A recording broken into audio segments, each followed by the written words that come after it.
Welcome everybody to our Sueur City Council meeting dated February 12th, 2024. At this time, we'll call the meeting to order.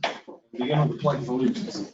I pledge allegiance to the flag of the United States of America and to the republic for which it stands, one nation, under God, indivisible, with liberty and justice for all.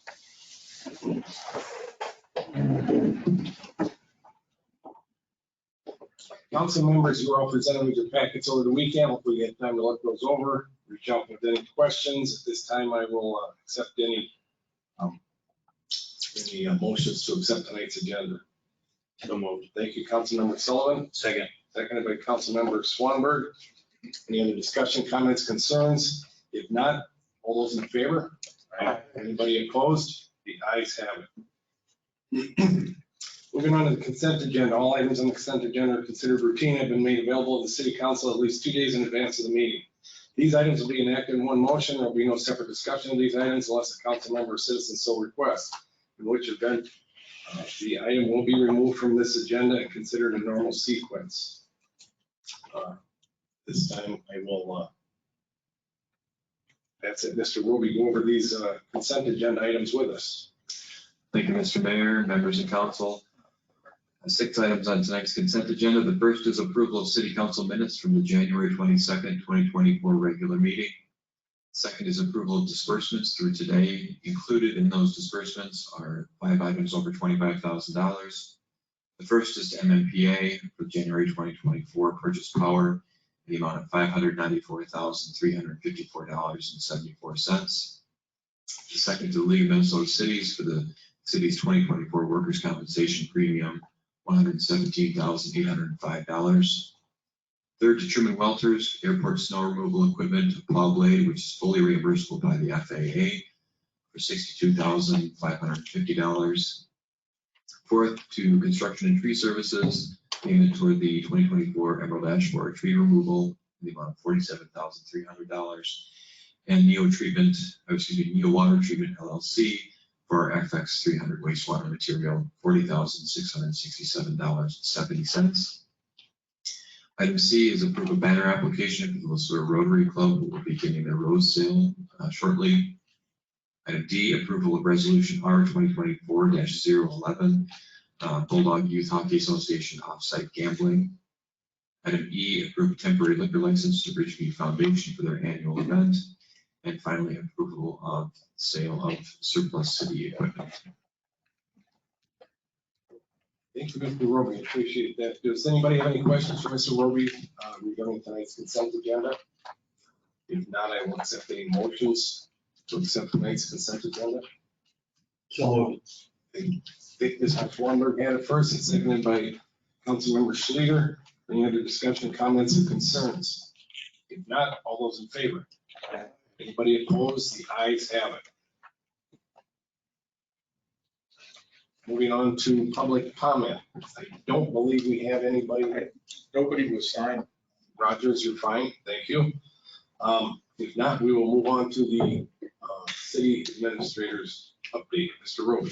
Thank you, Mr. Mayor. We've got a long agenda tonight, so I'm going to keep it as brief as I can. Thank you.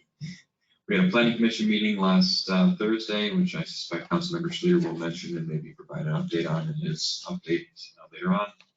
RPAC had a meeting last Tuesday, the 6th. Some staff members attended the presidential nominating primary training over at the courthouse, or excuse me, over at the, what's it called now? In the center, the public safety. What? The government center, thank you. Last week, in anticipation of that, the presidential nominating primary will be Tuesday, March 5th. We continue to progress with the union negotiations with our various units. Last week, we hosted the Minnesota Department of Employment and Economic Development. They were doing a site visit for the Valley Green Square Mall project for the $850,000 grant that they provided toward the reopening of Main Street and the establishment of Tiller, Maine. They had a successful visit. They said they were thrilled with the progress of much progress with how the project turned out. They said they go to a lot of places for these site visits after the project is done, only to find that the project's not complete, or they had to change contractors 3 or 4 times, or the accounting's not all in place. And so they were very happy. Some staff members attended the middle school career fair at the middle school last Friday. Had a lot of fun with the middle schoolers. Tomorrow night, I have a meeting with several local organizations around the planning for the 2024 Christmas in the Valley event, because it's never too soon. I would seriously like to thank Nate Warden for convening a meeting to discuss planning, because for that event, it is never too soon. And City Council's next regular meeting will be Monday, February 26th. City Hall will be closed next Monday, February 19th, in observation of President's Day. Thank you, Mr. Roby. Any questions regarding his update? If not, we will move on to the regular agenda. We will start with ordinance 604, the first reading. Mr. Roby, you want to review this with us? I would. Thank you. So in 2022, some of you will recall, the state of Minnesota passed a law regarding town baseball liquor sales. So there have been a lot of advocacy at the Capitol over a number of years to allow town baseball teams or baseball ballpark associations, especially designated by the state, to allow liquor sales, malt liquor and wine sales beyond 3-2 beer. And licenses for 3-2 beer are pretty unique to the state of Minnesota at this point. And as such, distribution of that type of alcohol is getting more and more difficult, and the Sueur Baseball Association is no exception to that. Following the legislation, we did hear from the Sueur Baseball Association expressing interest in being licensed to sell wine and malt liquor at Bruce Rank Field. In order to consider issuing a license, we would have to update city code. And so the ordinance that's in front of council tonight for its first reading would update city code section 111.015 to allow for this type of license. And it would have to be a specific type of organization in the eyes of the state. You'd also have to complete a license application here at the city, but it would allow sales of beer, seltzer, and wine at Bruce Rank Field for events hosted by the Baseball Association. So tonight is just a consideration of the first reading to conduct or waive the first reading. If that reading is conducted or waived, then at the February 26th meeting, we'll have a public hearing, the second reading of the ordinance. If the ordinance passes, it'll be published. At that meeting, we would also have consideration to update the fee schedule, the city fee schedule, to establish a license fee for that license. And then we get the Baseball Association ready for summer ball. Thank you. Anybody have any, any questions? If not, I'm looking for a motion for that first reading of ordinance 604. We'll call public hearing related to the same to be held at the February 26, 2024 City Council meeting. Mayor Kirby, would it be a motion to waive the first reading? Yes. Well, I thought we'd accept.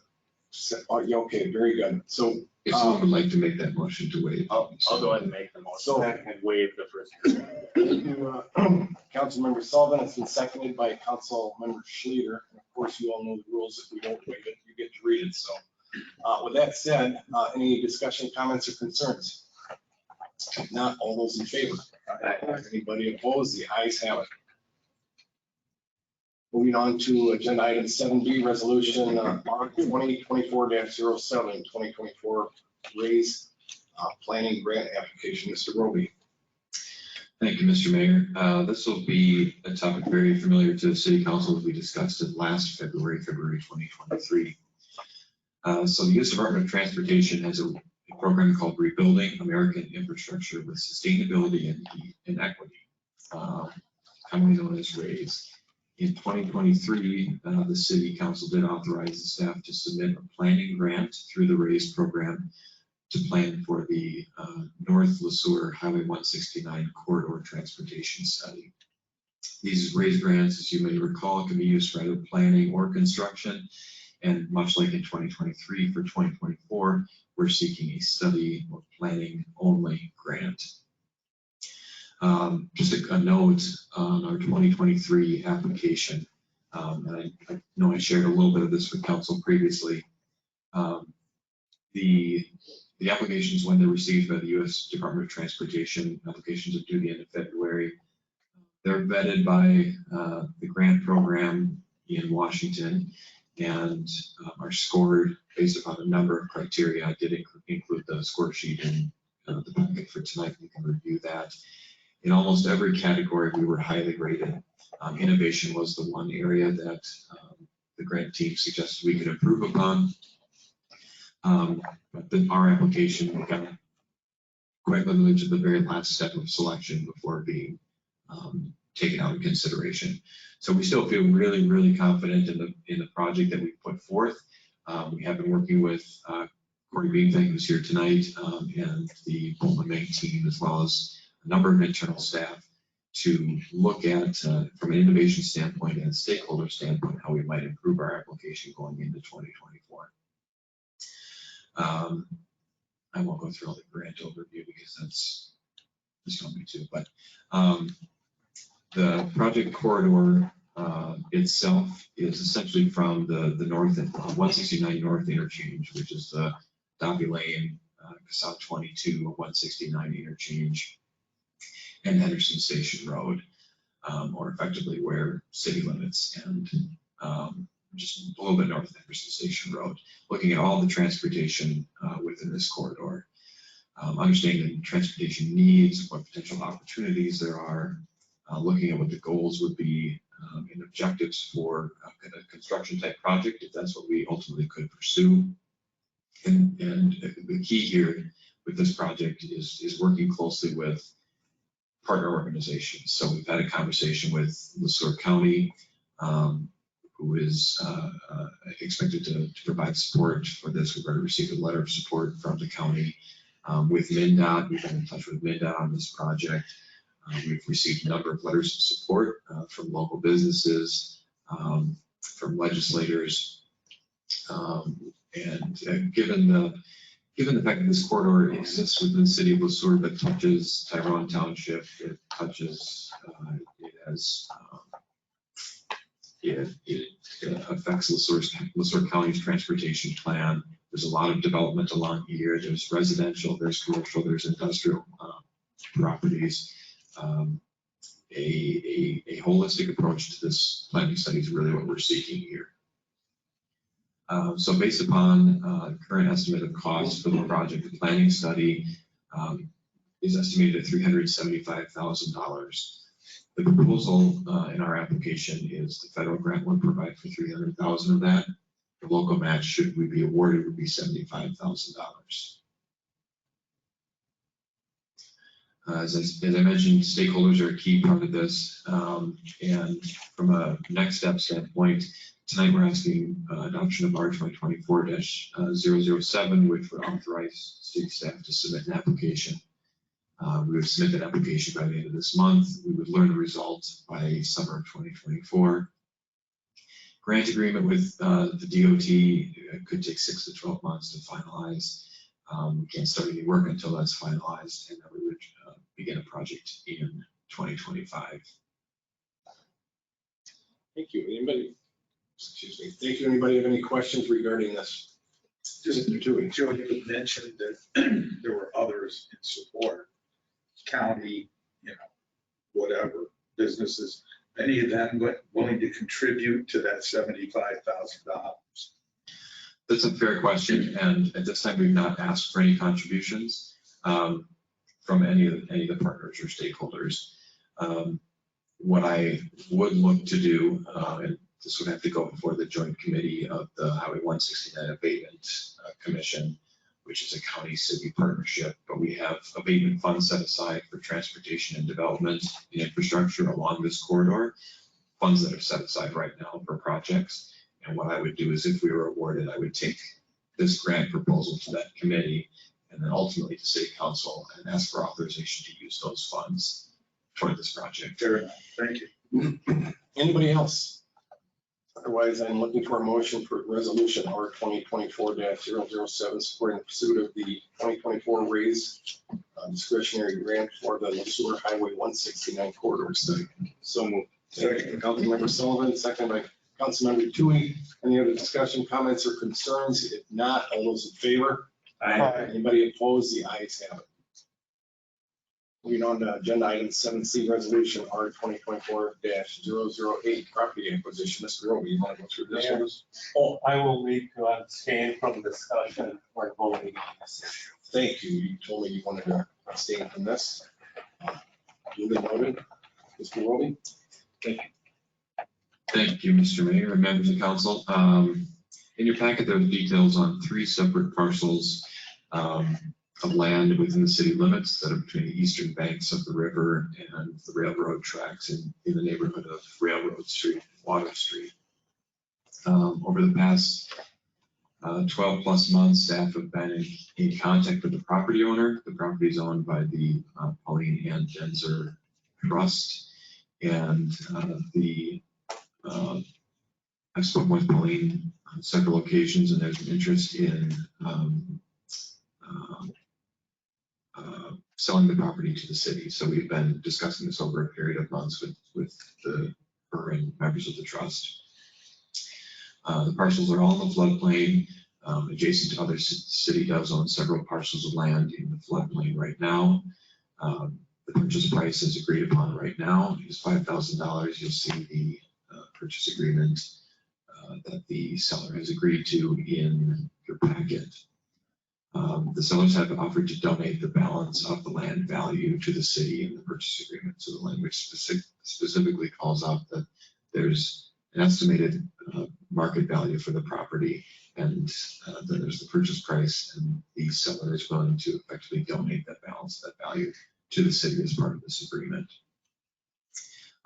We've talked about this at a staff level, and with some of the advancements that we're making, we're trying to make it River Park to bring the river itself and land adjacent to the river into the park system and establish a more recreation-based natural park system within the city, which is called out specifically in the post plan.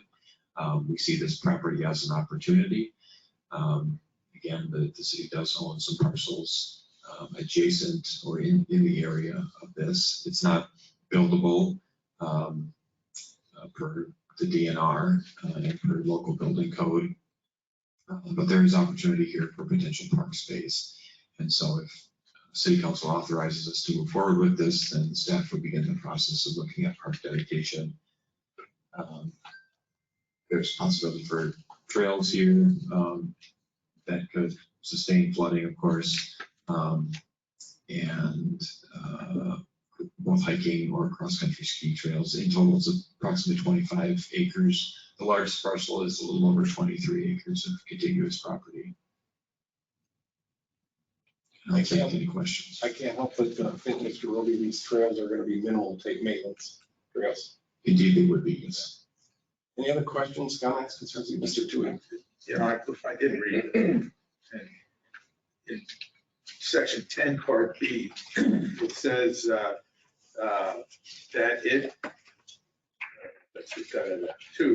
that an environmental condition, is the city going to do anything, any testing at all of that they could be found liable by the state because God knows what down the road? At this time, there's no testing planned for. And some of the property has already been put in either CREP or the RIM program. I don't know what kind of testing would have been required for those programs, but effectively in this offer, we've asked for no guarantees from the property owner. Okay, so if something's found there, we could be held liable for it. Correct. Okay, the other question is, unless I'm reading the map, this goes along the railroad tracks, correct? 2 of the parcels do, yes. It's gonna have to put up some sort of fencing at the city's cost to do that?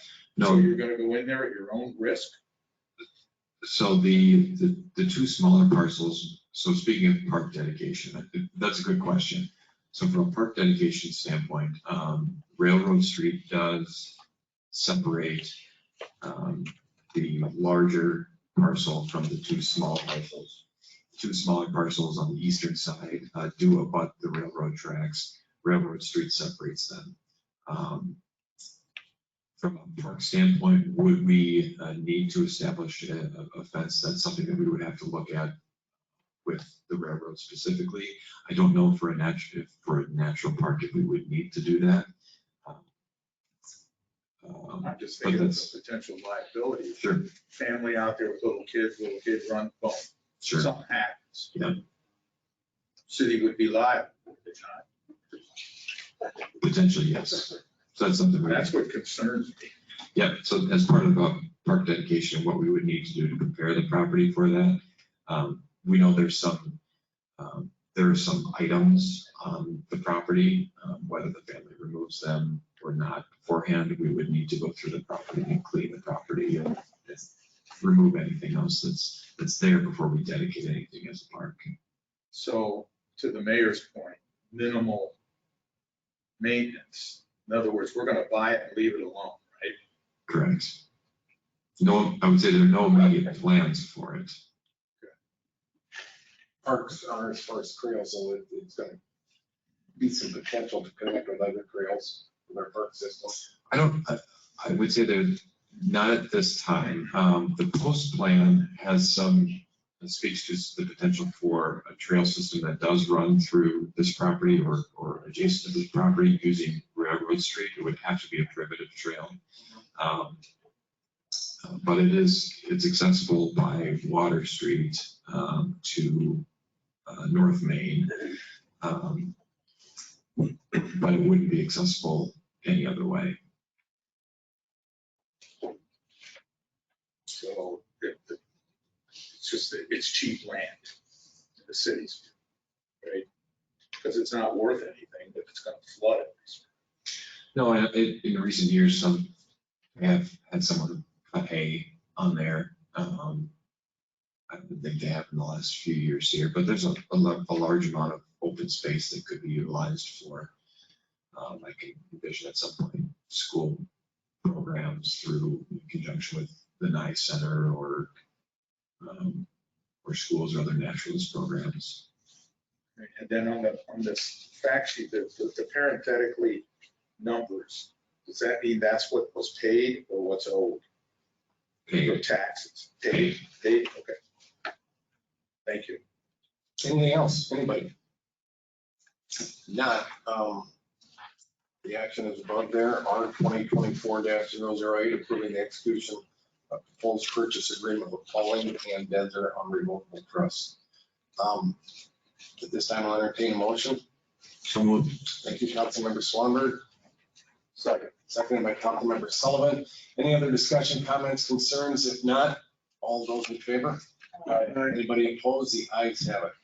And we have one abstaining, that would be Councilmember Shaver. Moving on to item 7D, resolution R 2024-009, part-time and temporary police officer para. Mr. Roby, you want to explain this? Yes, Mr. Mayor, thank you. So currently, full-time police officers are enrolled in what's calls the police and fire plan, which is a specific defined contribution to a retirement plan. Historically, the city's part-time and temporary officers have received a lower benefit through the para coordinated plan, which is what most other city employees receive. Police and fire have a special program through para. In the market that we're in right now, where we seek to bring aboard and retain part-time and temporary employees as well as full-time employees, in conversations with the chief of police and HR director Lawrence, staff are recommending that we extend the option of full police and fire benefits to temporary and part-time officers, as well as our current full-time officers who already receive it. In a really favorable labor market, some cities could potentially use the coordinated plan for temporary and part-time officers as a cost-saving measure, because you bring in part-time and temporary officers and you don't have to contribute to the police and fire plan. In the market we're in right now, that's not the case. So we're fighting for temporary officers and part-time officers with every other agency. So this is another incentive, while not terribly significant financially, it is a benefit that we can provide, and it would be the same benefit that our full-time officers would be receiving. Thank you. Any questions for Mr. Roby regarding this? Is this a part of negotiations then, or no? No. Anybody else? Mr. Sullivan? Joe, do you foresee this becoming an issue though for future negotiations? And the reason I ask that is obviously now we're providing a benefit for a part-time / temporary employee. And that hasn't come to the negotiating table. So now you're essentially providing them a benefit that we're currently providing to a union officer. I don't anticipate it being an issue at this time.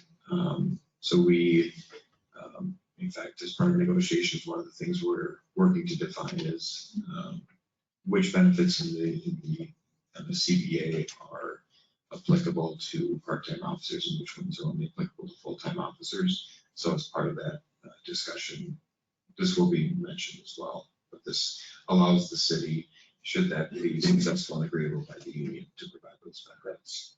Thank you. Anybody else? That we're looking for a motion to approve resolution R 2024-009, approving the para police and fire coverage for part-time and temporary police officers. So moved. Sorry, Mr. Robinson, thank you. Seconded by Councilmember Sullivan. Any other discussion, comments, or concerns? If not, all those in favor? Anybody opposed? The ayes have it. Moving on to CASA 37 turnback. Mr. Roby, I'll let you introduce Mr. Beanpad. Thank you, Mr. Mayor. I'm going to hand off the baton to Corey. Corey, always a pleasure. Yes, good evening, Mr. Mayor. Just give a quick introduction here. Corey's here tonight to take us all on a little bit of a trip down memory lane to some previous projects that have led us to this point at CASA 37, County State Aid Highway 37, which encompasses a good section of North 4th Street and a portion of North 5th Street. And Corey's been a phenomenal asset to our team here, a great team member as we work through this process over the last few years. And we're getting to a step that everyone 3 years ago knew we would get to, predated my time, but here we are. And with that, I'll let Corey take it over. All right, thank you, Mr. Howell. Good evening, Mr. Mayor and Council. So I've got a few slides on background. As Joe alluded to, this is something that's been several years in the making and really originated most specifically with the 36 project, South Main and Ferry Street. So that project is still under construction, but the early planning phase is at December of 2020. We are just on the heels of the Turnback project, the CASA 22 project, and we identified additional needs on a county road segment, CASA 36. And as part of that negotiation and that project planning, there was a commitment from the Sueur County to invest further in the city of Sueur. But with that, there was a request to consider a turnback of CASA 37. It really originated that you have CASA 35 Kingsway on the eastern border of the city, and then the recent turnback from Trunk Highway 112 to CASA 22 kind of on the western. And then in the middle was this CASA 37, and it felt redundant and excessive to have 3 county corridors running north-south through the city of Sueur. And so 37 was deemed the one that was most suitable and defendable to be a turnback then from the county to the city.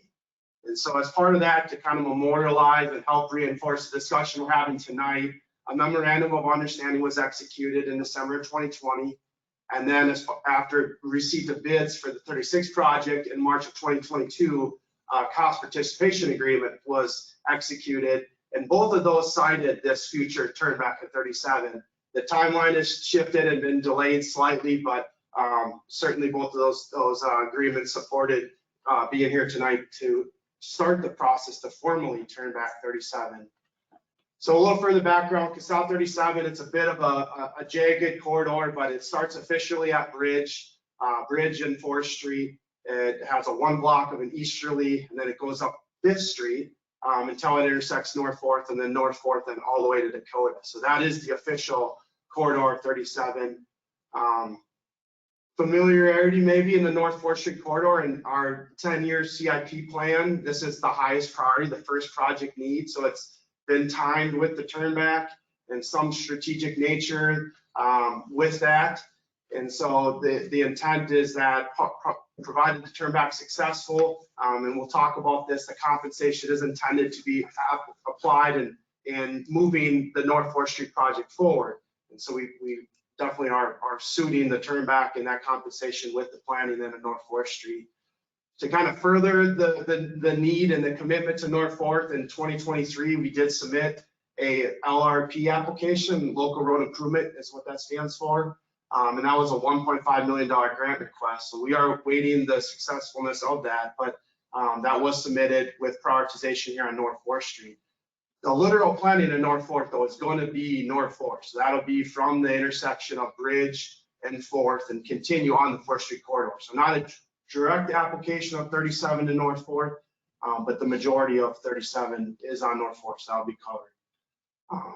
On the 36 project in June of 2021, an LRP application was submitted. Sueur County submitted that application, and that project was successful in an LRP grant of $1.2 million. That was the max at that time. That grant, while not directly attributed, but it is a big consideration of why the compensation is being allocated with this turnback. It was previously agreed that it was actually going to be a $0 turnback, and the county has been a partner in transferring some of that grant award to be a compensation with the turnback. So that's a good value here as we move forward. Also familiar is the summer 19, we did a Safe Routes to School project. I got a graphic of that project. It's a pretty substantial sidewalk improvement project, but a lot of sidewalk on North 4th Street, at least for that south segment, had improvements made. So that's something we'll have to be mindful of and are going to try to preserve to the extent that we can as this North 4th Street project continues to progress in planning. We're kind of dubbing it the 2025 Street Utility Project. It's really North 4th Street. And we've got some project goals, some priorities. Failing roadway pavement is pretty recognizable, and the curb and the pavement. We have undersized utilities. We have some 4-inch water main, clay sewer, a lack of storm sewer. We've talked about that as part of our 10-year CIP. There's some witnessable overhead electric. We would look to do the same underground conversion as the 36 project. And then some pedestrian facility improvements. And I think that includes, at least at a planning level, extending sidewalk. As well as I mentioned, trying to be cognizant and preserve that, just a few years old sidewalk there where feasible. Primarily on the east side is where that Safe Routes to School sidewalk is. So as we kind of begin to plan then the 2020-25 Street project in close coordination here with the turnback, tonight is the first step of that turnback. It's a memorandum of understanding.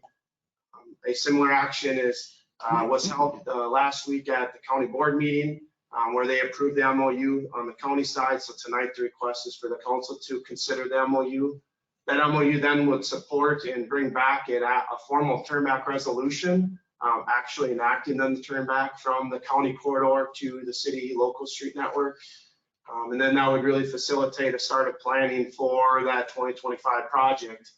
And just really recognize that it's intended to be a special assessment project of 429. So it's a pretty rigorous schedule and stepped process to those, starting initially with that feasibility report and then leading into final design. It is anticipated that there'll be some easement acquisition, probably most specifically with the electric conversion, similar to the South Main Street project. So wanting to ensure we have enough time to properly move through that process, and then position us for a competitive bidding market early 25, leading us to construction in 25, and then ultimately completion in 2026.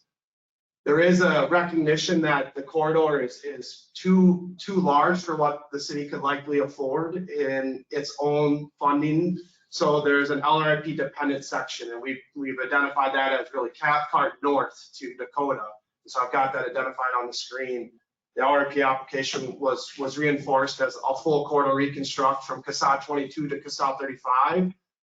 But the 1.5 million is really what's going to make that north end feasible from an affordability standpoint. So we are building in here the preliminary planning of this full corridor. recognizing that there is some coordination and some value to plan that preliminarily, but in May of 2024, the results of the RFP application would be pretty significant about exactly what that 2025 project entails.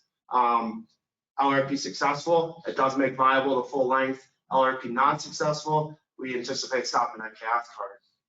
It's kind of a strategic, intersection and junction, and also Cathcart is going to be a viable storm sewer route for improving storm sewer on 4th Street. So something to make note of. But again, preliminary planning, we're going to phase it so that both are included, so we're not behind once we hear the LRP application, but optimistic and hopefully speaking, we're able to move forward with that full plan. So the CASAB 37 turn back tonight is really kind of that formal first action to begin, or I guess accept that turn back agreement that's been previously discussed. In the packet is that MOU, and there is that recognition of compensation. We believe that to be a viable and valuable investment here to allow us to start on our 10-year plan for the next project, that 2025 project. That's the highest project priority in that 10-year plan. And recognizing that this will be more indicative of the North 2nd Street project, that 2018 project, in recognition that it's a locally led project. So there will be no more county participation. This will be all local city funding, which makes things like an RP very, obviously a huge advantage if we're successful. But it'd be a special assessment project led by the city and afforded by the city. So with that tonight, the request is provided, willing to answer any questions, but it is a consideration of that memorandum of understanding, that first step process to formally recognize the turn back of 37 from the county to the city. Mr. Beansman, anybody have any questions? Real quick, on the map that they gave us in here, I see. Maybe I must have missed it, but it's got North 5th Street. There's like a whole, maybe what, 25% of North 4th that is not covered by this. It goes to Bridge, drops down to 5th, and then up to 4th. That is correct. That is a good observation, and it's 100% correct. The CASA 37 corridor is what's described in visualized on the graphic here. So it is Bridge Street to North 5th until the intersection of North 4th, and then North 4th up to Dakota. That is the formal route of CASA 37. So in that MOU, the wording description there of 37, that will match the resolution. That is CASA 37. Okay. So the project priority, what we've identified in the 10-year plan, though, is a very literal route on North 4th. So we would deviate from 37 literally in this North 4th Street project. So a little confusing, but just two different contexts. CASA 37 is exactly what you see described here. Right. Our anticipated 2025 project is literal to North 4th Street. So we cut out North 5th and replace that with North 4th in a straight line. If you want to view it that way, that's acceptable.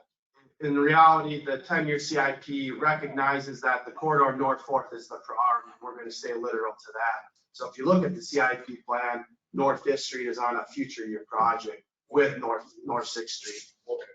So it's just a little, just two different contexts. CASA 37, literal to the stream. North 4th Street project, literal to North 4th Street. But in the funding thing, you're calling it CASA 37. I'm calling it CASA 37 for the sense of the turn back.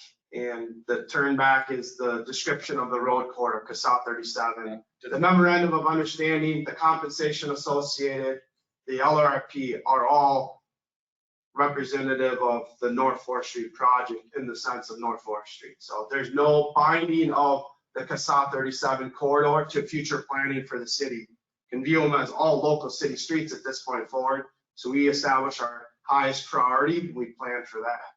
So there's no contingency. Once CASA 37 is turned back, that's pretty much erased from memory. These are all now local city streets, North 4th, North 5th, Bridge, the likewise. And so then we can plan. And so you have to submit it this way to get funding, and then you can do with what you want after the funding? Yeah, it's somewhat related. It's really indifferent to the funding. The literalness is the county wants to turn back CASA 37, and what is recorded as CASA 37 is the red line on the screen. So once that is officially local city street, You can do with it what And we you can do want. with what we want. Fair enough. Thank you. Good question, Mr. Tui. Thank you. Anybody else? If not, we will move to the action ahead of us. If we could, Mr. Ruby. Looking for a motion to approve the MOU with Sueur County related to the CSA 37 turnback. So moved. Thank you, Councilmember Schluter. Second, Councilmember Williams, seconded. Any other discussion, comments, or concerns? If not, all those in favor? Anybody opposed? The ayes have it. Moving on to, thank you, by the way, Mr. Dean, we appreciate your presentation. Moving on to item number 7F, Sueur Police Department Prosecuting Attorney, Mr. Roby. Thank you, Mr. Mayor. For a number of decades, the Sueur Police Department has its legal counsel utilized firm of Anderson Skubitz. For those who recall, the city did utilize Anderson Skubitz for all of its legal needs up until just a few years ago now, when the civil side of legal counsel moved from Anderson Skubitz to an outside attorney. This is a topic that former Police Chief Tiki and I discussed, and Police Chief Sueur and I have continued to discuss. And we look at legal counsel in the same way that we look at lots of other services that we utilize as a police department to help provide for the public safety of our community. In the dynamic law enforcement environment in which we exist, where policies and procedures at state level and sometimes county level are changing weekly, certainly monthly, close coordination with the prosecuting attorney and the county attorney's office is critical. As outlined in the memo, misdemeanors and some gross misdemeanors are charged by the municipality. The bulk of gross misdemeanors and felonies are charged by the county attorney's office. So when there's an incident that involves potential charge for an individual, the police department has to work closely with the prosecuting attorney to determine at what level that crime will be charged, and then will either be handed off to the county attorney or criminally prosecuted using the city's legal counsel. As in looking at the spectrum of services that are required by our law enforcement agency, which again have grown more and more complex with each passing year, not going to get any simpler soon. We've evaluated some options for legal counsel, and staff recommendation at this point that the firm representing Jason Moran, who serves as deputy county attorney and also serves as chief legal counsel for a number of surrounding communities, be identified and named as the legal counsel to serve the Sueur Police Department going forward. Thank you, Mr. Roby. Appreciate that update. Anybody have any questions for Mr. Roby regarding this matter? If not, I will entertain a motion to approve establishing Jason Moran as the Sueur Police Department primary prosecuting attorney. So, second. Councilmember Williams, seconded by Councilmember Sullivan. Any discussion, comments, or concerns? If not, all those in favor? Aye. Anybody opposed? The ayes have it. Moving on to item 7G, resolution R 2024-010, DNR grant applications. Mr. Roby. Thank you, Mr. Mayor. Each of the last 2 years, the city council has authorized city staff to submit for DNR outdoor recreation grants. The Minnesota Department of Natural Resources provides a number of grant programs, one of which is their outdoor recreation grant program. In 2022, the city applied for an outdoor recreation grant for improvements to Legion Park. We were unsuccessful in that attempt. In 2023, the city submitted for improvements to Mayo Park. We're unsuccessful in that. City staff have, over the last 2 years and 2 applications, and more specifically in the last few months, as the 2024 round of grant programs has come available, spoken with the DNR grant team about what we might do differently in our applications to make the grant applications more viable. Because these needs have been identified in the post plan, and I say needs because that's truly what we consider them. They're needs in the sense that we need to promote our parks. We need to provide updates. We need to provide a 21st century recreational space in our parks. And these areas of Legion Park and Mayo Park specifically that haven't been updated in quite some time. So we drew on the plans that were adopted through the post plan to really launch these applications over the last couple of years. And last week, we were able to bring two concepts to RPAC and discuss the two concepts, one for Legion Park, one for Mayo Park. And in speaking with the grant coordinators at the state, municipalities are eligible to submit more than one application. So what city staff would like to do is submit one grant application for Legion Park, one grant application for Mayo Park. And I'll walk through Legion Park here. Public Services Director Transberg is here as well. I'll just talk through a little bit of this, and Foster, if there's anything you want to add to this, feel free to chime in. Sure. And Foster's great if you have questions too. You can direct all your questions to you. And so for Legion Park, the application, total project cost of this application is just north of $322,000. The match for this grant, should we be awarded, would be $29,168. So that's a cash match. What's important to note in both of these applications is that the program itself calls for a 50% local match, but the 50% local match can come from any source. It can come in cash, it can come in kind. And in both of these applications, similar to the 2022 and 2023 applications, there's a significant in-kind element. There's a lot of work that we can complete ourselves. There's a lot of equipment for doing this work that we already own and maintain. So we can do a lot of this work ourselves. We don't have to contract out. And so when designing these projects, it's been important to design projects that we can participate with at the end from an in-kind standpoint. I would like to thank Foster and our Public Works Manager, Joel Schmidt, and Corey and his team for assisting with these concepts. Without further ado, Legion Park. So the goal with Legion Park is two things that are really important that we wanted to highlight now that perhaps we hadn't highlighted quite so much in the past. One is the fact that we're going for outdoor recreation. It's not just an outdoor grant to beautify a park, it's to increase opportunities for recreation in our park spaces. And so for Legion Park, there are a few augmentations that this grant would provide for. The first would be a concrete plaza to the west, off the west access point to the shelter. So if you look on the west end of the shelter, it would extend a concrete plaza that could be used for events, for music, think of any of the events that are currently hosted at the shelter right now would really extend the footprint of the shelter itself. ADA compliant trail connections. So right now, if you try to get from the north parking lot or the outdoor pool parking lot down to the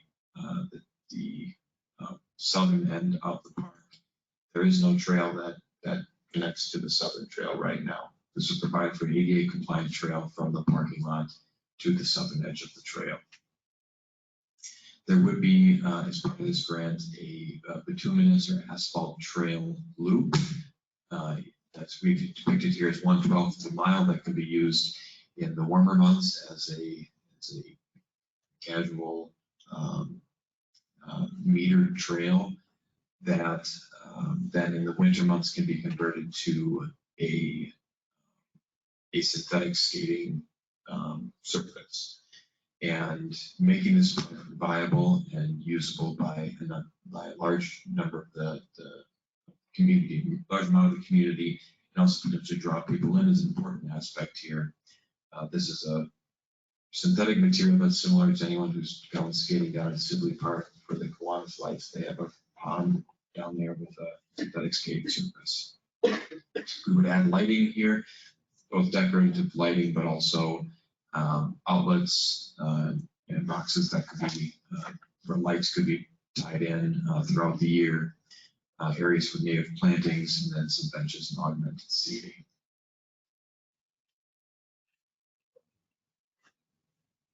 For Mayo Park, there's a lot on this chart, but it's effectively the same plan as was last year. This is the plan that was submitted in 2023. There were some changes made to a couple of the tee boxes, and a couple of areas that are going to be concrete or asphalt instead of grass. Effectively, we would add 24 campsites, 2 of which would be ADA compliant. Each site would be given electric access, water access, a fire pit and cooking grate, similar to the fire pits and cooking grates that will be added to River Park this year. And then would replace the current 4-hole disc golf course with a 9-hole disc golf course. And the map here, of course, shows future potential phases for expansion of Mayo Park. The future phase 2 on the south and southwestern side of the park right now is all city owned. Of course, it's in the floodplain, so there's some risk associated with that, but the improvements we're talking about in the floodplain would be improvements that could be maintained in spite of flood conditions. Total project cost of the Mayo Park project for the campsites establishment and the disc golf course is $293,000 and change, with a 2025 capital investment match cash of $24,658. From a timeline standpoint, both these applications need to be submitted, at least the primary application, by the end of February. There's a feedback period. We would hope to know by late spring, early summer on the success of these grants. And then if we were awarded one or both, then the local cash match will be budgeted in 2025. Foster, is there anything you'd like to add? No, I think you pretty much summed it up. But if you have any questions, we have to answer. Tonight's, what we're doing is just voting on the resolution for the DNR grant application. We're not getting into any of the logistics of the projects itself. Correct. So tonight, I mean, we can certainly ask questions out of it. This is the application that we request to submit the applications tonight. Anybody else? So between the two of them, the cost is roughly $600,000. Is that correct? Yes. Why wouldn't you put that in here? In the writing, so I wouldn't have to ask the question.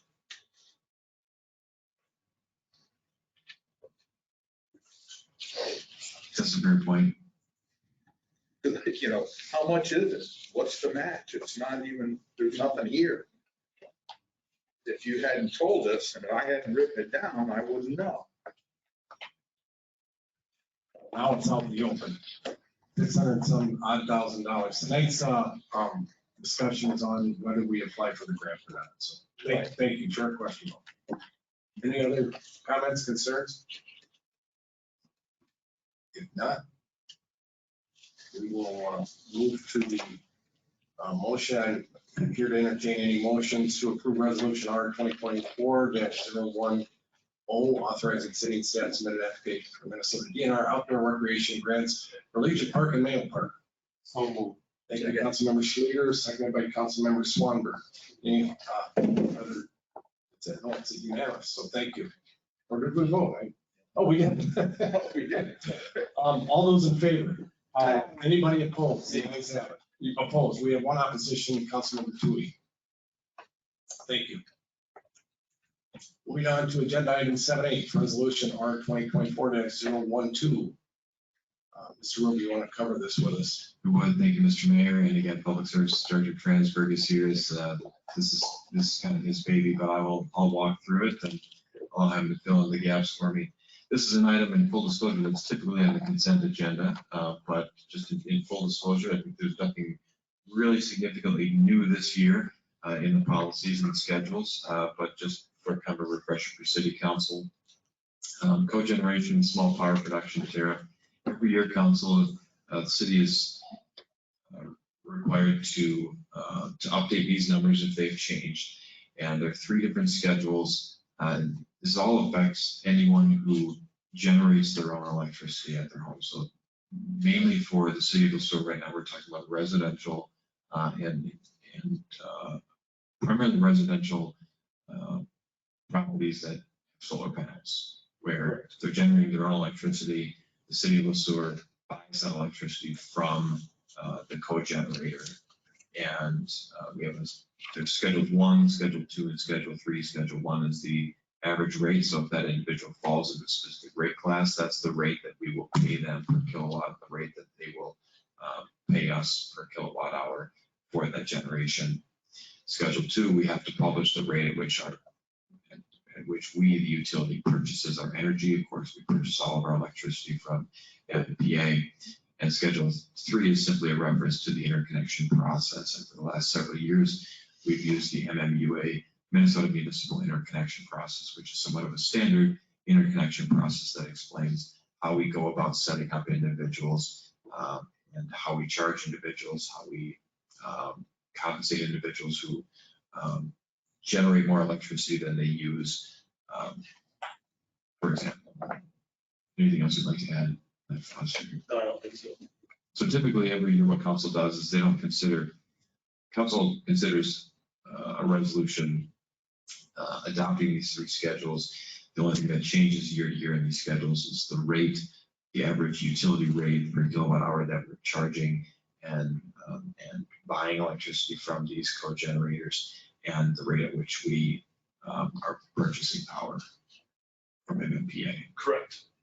So basically, our customers, we have meters on our side, and they have meters on their side. Basically, we just measure how much they use versus how much they produce. It's charge accordingly, charge or pay accordingly. Is this tied in with the guy that was in here, help me with this, 4 months ago complaining about? Yes. Okay, and that's not included in any of this, is that correct? The administrative or whatever he was complaining about? He was, it was a separate meter he had for using his solar energy, renewable energy. He's getting metered on both with the regular energy he's paying for and the solar. Correct. Yes. And then there was some additional charge that he said was killing him. $20 a month or something? That's the meter. So we've had some discussions about this, Mr. Roby and I. Okay. So we may be looking at that a little more as we move So forward. that's nothing to do with this? Well, Not directly. Correct. Okay, Not direct. that's strictly the meter. Just the meter. This, yes. thank you. So, but we have continued some discussion on that and maybe bring something forward to the council later. So, anybody else have any questions for Mr. Krasberg, Mr. Roby?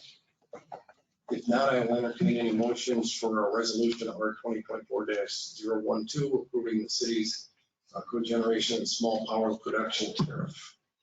Thank you, Councilmember Tui. Second. Councilmember Sullivan, second.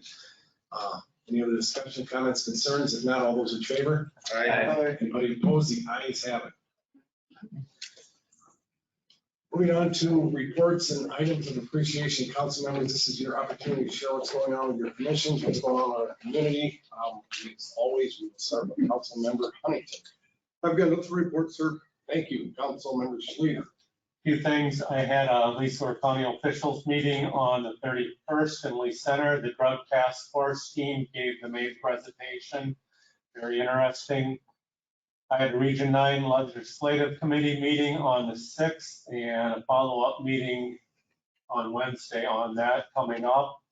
Planning Commission meeting on Thursday the 8th. They are prepping for next month's discussion to update the I-2 General Industrial Zoning District, specifically in relation to the inclusion of marijuana production facilities. Next month is, if I'm wrong, correct me, Joe, we're going to be passing it out next month. I anticipate the public hearing will be in April. Thank you, council. Correct. Member Schleter, is that all? Do you want me to expand on that, or you? You want it? You can expand on it if you want. No, if you summarize, just fine. Thank you, council member Schleter. Moving on to council member Sullivan. Nothing to report tonight. Thank you, council member Swanberg. Nothing tonight. Council member Tui. Nothing tonight. Thank you, council member Williams. HARA meeting next week.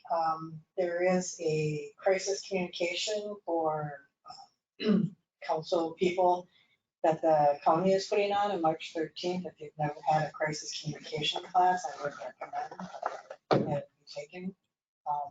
Tammy Sueur is one who sent out the email on that, so I think that'd be worthwhile, and how to communicate in disaster before, during. Thank you. As far as myself, I have nothing to report tonight, so at this time, I'll entertain a motion to close this meeting and take a 5-minute break before we move into a work session. So moved. Thank you, Councilmember Hamilton. Thank you, Councilmember Tu. All those in favor? Aye. Anybody opposed?